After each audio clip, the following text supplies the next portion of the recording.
You're still watching Tea or Coffee on High Impact Television. We just concluded Self-Help O'Clock with a fascinating conversation.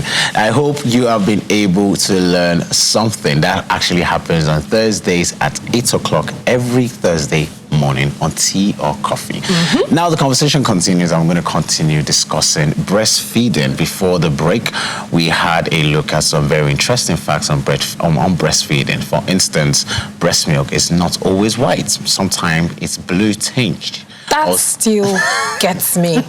Sorry. Like, it gets me every time. Yeah. Blue. Yeah. I want to find out. It looks like expired milk, but it's not. It's still fresh. You have taken expired milk? No, I said no, that would be dangerous. I said it looks like expired milk. Okay. But it's still fresh. It's still fresh. It's just breast milk. Do you know what the breast milk actually tastes like? No, I don't. Okay. I'm not sure. I know I don't. According to reports, I heard that breast milk is a bit sour. It's a bit sour, apparently. For an adult. But what? Yeah, that's what I was going to ask. So why is it that like babies, they're always so like... Because that's what they know. And that's what they understand. And that's what they eat. So I want to... I don't know. I'll probably ask the guests. Little angels, bless them. That's all they know. That's at the moment. Yes, at the moment. Then probably as they grow, they probably. And I heard, when we were doing the survey, that is asking some parents that have already breastfed their children, how many times or how long did you breastfeed your children for? Some parents said that, some moms actually said that their kid actually stopped themselves. Like when you give them breast, they say no. While some parents said they breastfed till 2 years. Wow. 2 years old. 2 years old. Some babies actually were soaking breast till 2 years. While some by 7, 8, probably 1 year, they're like, they don't want anymore.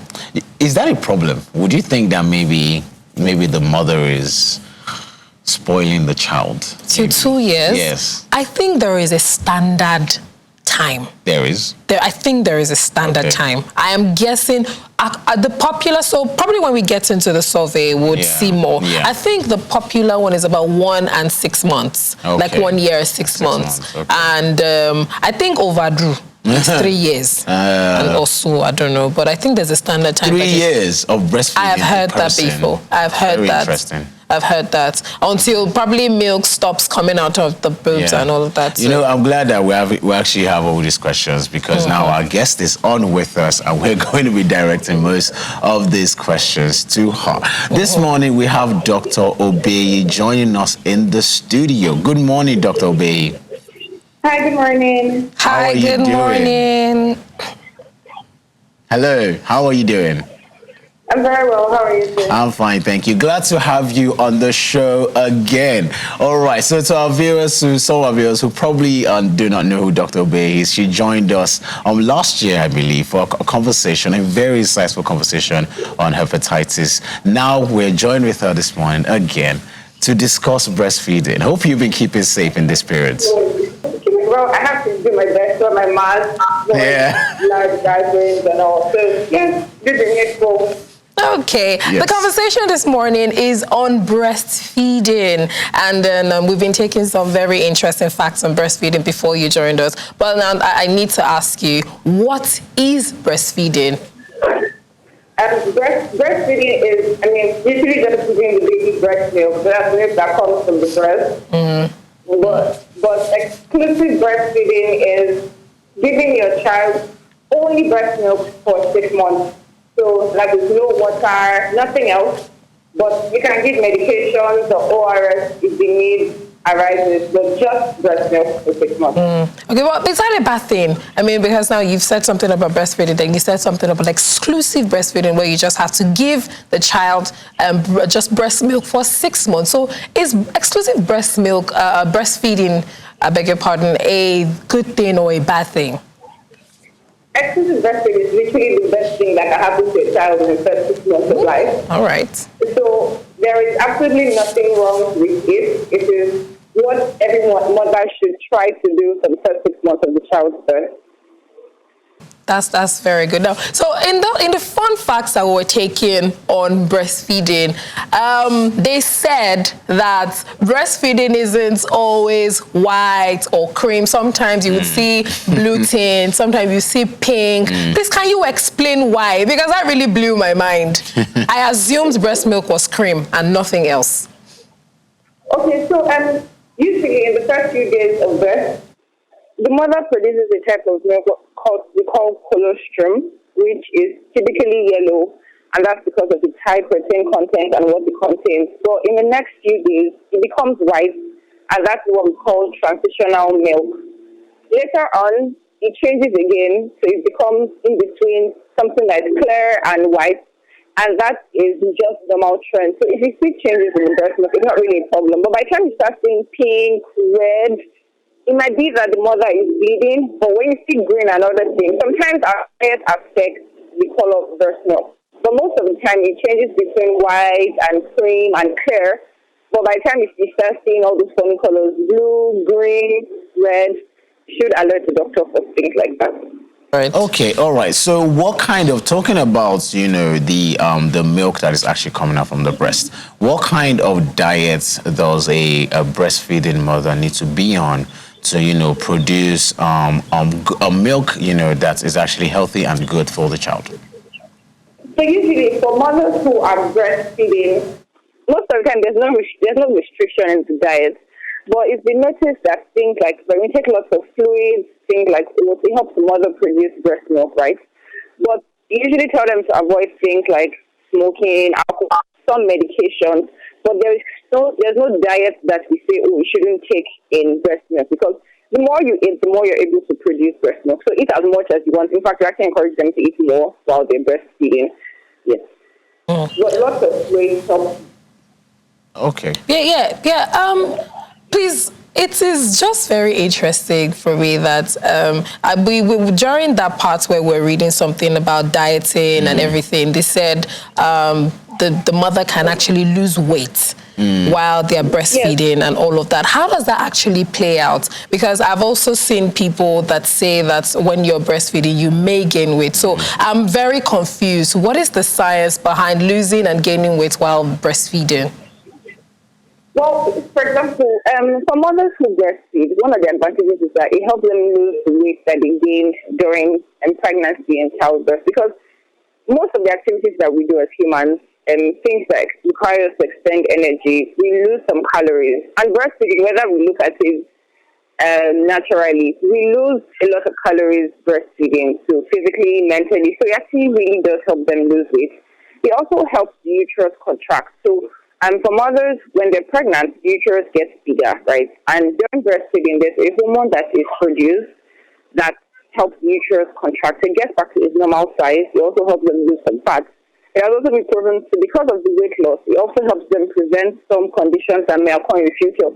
So things like we call diabetes, metabolic syndrome. So all in all, breastfeeding, like I said, is one of the best things that can happen to a mother or to a child. So that weight gain that occurred during pregnancy is usually lost during breastfeeding. All right. So, given everything that you just said, now, what are the dangers of not breastfeeding a child, a baby? What are the dangers that new mothers out there need to be aware of when they decide not to breastfeed a baby?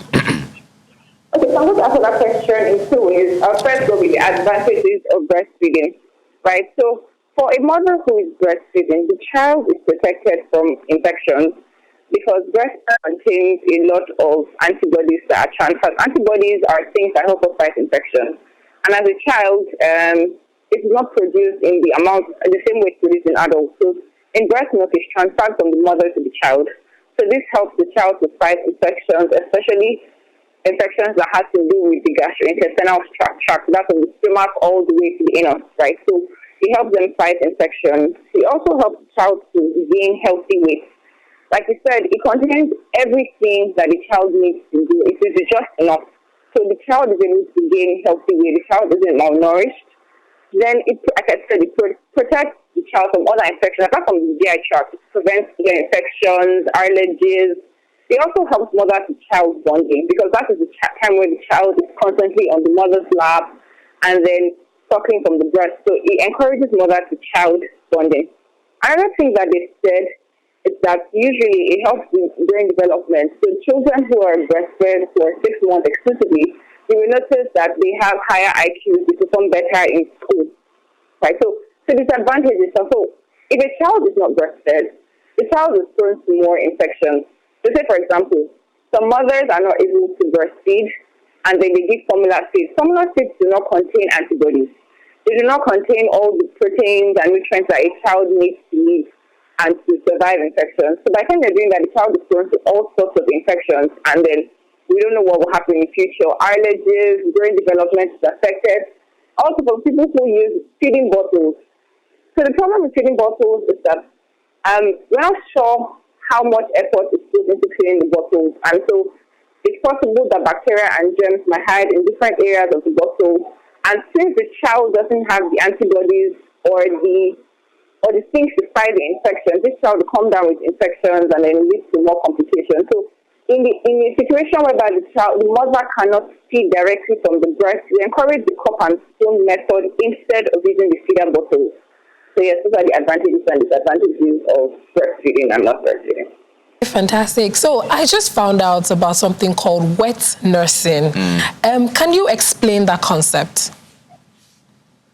Can I explain what, sorry? Wet nursing. Can you explain the concept of wet nursing? The concept of wet nursing, you know, where somebody is breastfeeding another person's child. Okay, wet nursing. Yes, wet nursing. Oh, okay, so in mothers who aren't able to produce breast milk for whatever reason, it's also possible to do wet nursing. So that's when you get milk from someone else. It is not discouraged because it is still exclusive breastfeeding.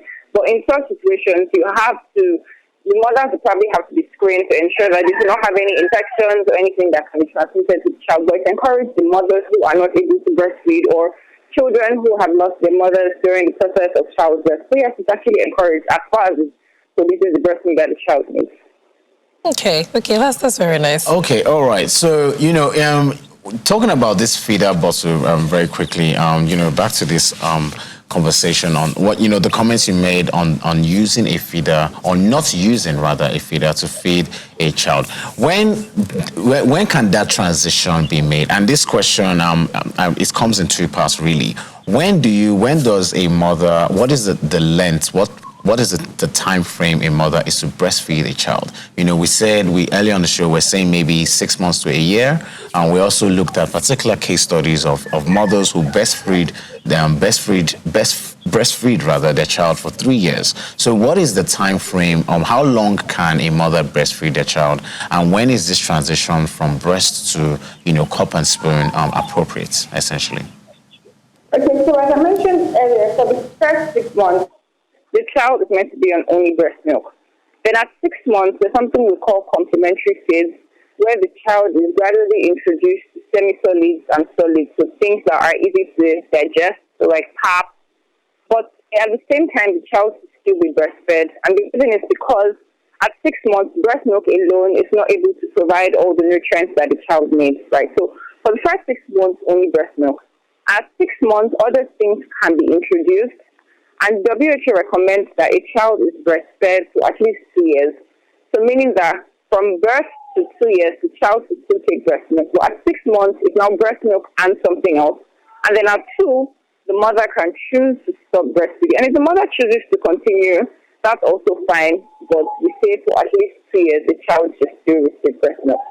Now for the feeder bottles, so for mothers who are in the corporate world or who have regular jobs and cannot afford to feed to the child every day, because for children, we encourage feeding on demand.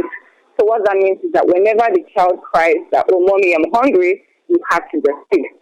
So for mothers who have corporate jobs, who cannot afford to sit at home and they have to pump breast milk and store in the freezer, some of them use feeder bottles, right? And that is, as far as the still breast milk that is in the feeder bottles, that's fine. But like I said earlier, it's encouraged that you use cup and spoon instead of the feeder bottles. So the feeder bottles or the cup and spoon can be introduced at any point in time, because as the child is born, the child is born with some reflexes. So the child can conveniently take from a cup and spoon as far as done properly and the child is positioned properly. So it encourages mothers who cannot afford to be at home all day to feed on demand. So we express the milk, it's stored, and when it's time to feed the child, they either use a feeder bottle or cup and spoon. But the problem with the feeder bottle is because the mouth of the feeder bottle is like a nipple. So the child gets used to it. And when you bring the child to suckle on the mother's breast, the child will probably not want to. But with cup and spoon, the child is able to differentiate that this is the spoon and this is my mother's nipple. And so it doesn't affect sucking from the breast. So at any point in time, the spoon and the feeder bottle can be introduced. Complementary feeds should be introduced at 6 months, but the child should still take breast milk up until at least 2 years. Okay, I would like you to clarify something for me. So I saw this fact that the breast size doesn't really matter when it has to do with production of breast milk. I used to assume that the bigger the breast, the more milk it produces, but then I heard, I saw that that's not the case. How true is that? Okay, no, there's no science. So usually for mothers, during pregnancy and childbirth, there are some hormones that are produced that usually just help the breast to get bigger and help the gland. So it's not dependent on how small or how big the breast is, because the breast ordinarily would increase in size, almost double or triple the size during pregnancy and childbirth. So it doesn't really matter. The glands actually just get bigger, and then the child is able to breastfeed. So it's not dependent on the size of the breast, it's dependent on the glands, which ordinarily would grow bigger during pregnancy and childbirth. Okay. All right. So before we let you go, we'd like you to advise breastfeeding mothers out there what they should do, what they shouldn't do, and, let them know where they should go to when they encounter problems and whatnot. So for mothers who are pregnant or who are already nursing, we encourage that you try as much as possible to initiate breastfeeding within the first hour of your child's birth. And if possible, try to breastfeed for at least 6 months, and then after 6 months, introduce other things. While we understand that it's a bit difficult, we encourage pumping. Please try to avoid feeder bottles and use more cup and spoon. Make sure your diet is on point, top-notch. So you're eating vegetables, fruits, lots of fibers, lots of fluids, because this will help produce milk. Also, I forgot to mention that while breastfeeding a child, it's important not to leave the child for about 5 minutes and change the breast, because there's something called foremilk and hind milk. So the foremilk is really clear, and it doesn't contain all the nutrients that the child needs. So if a mother is breastfeeding and within 5 minutes she changes to the next breast, what happens is that the child only takes the foremilk and doesn't take the hind milk, which actually contains most of the nutrients. So while feeding on one breast, it's encouraged that you feed for about 10 to 20 minutes before moving to the next breast. Also ensure that your child is fed on demand. There's really no need to add water or any other thing within the first 6 months. If you notice that there's a crack on your nipple or you're bleeding, please make sure you go to the hospital as early as you can so that this can be rectified and treated. Yes, so the hospitals are always the first point of call when there are any problems with breastfeeding. And if you're not able to produce milk also, please go to the hospital. The doctors always know the right thing to do to help you ensure that breast milk is being produced in adequate amount for your child. Thank you very much, Dr. Obey, for joining us this morning and breaking down breastfeeding to us. Have yourself a lovely day. Yes, and you too. All right, goodbye. We just had a conversation with Dr. Obey on the conversation breastfeeding. Now I understand why exclusive breastfeeding is very important. So mothers, I understand it might be very stressful, especially for working mothers and people that are juggling a lot of things. At the same time, let's see how we can try to actually exclusively breastfeed our children for at least 6 months. That's what Dr. Obey has said, that no water, just breast milk for 6 months so you can develop that child. And the child can have a very high immune system that can, fight against infections. Now, another thing that is also very important is the foremilk and the hind milk. Try to breastfeed your child for about 10 to 20 minutes before you change to the next breast. That one is very important. And another interesting fact that that I learned this morning from Dr. Obey is that So according to WHO, the World Health Organization, you can breastfeed a child up to 2 years. Yes. You know, earlier I asked you that would that maybe be spoiling the child? No. So biologically, health-wise speaking, it's advisable that you can actually breastfeed a child up to 2 years. So that's very fascinating to me as well.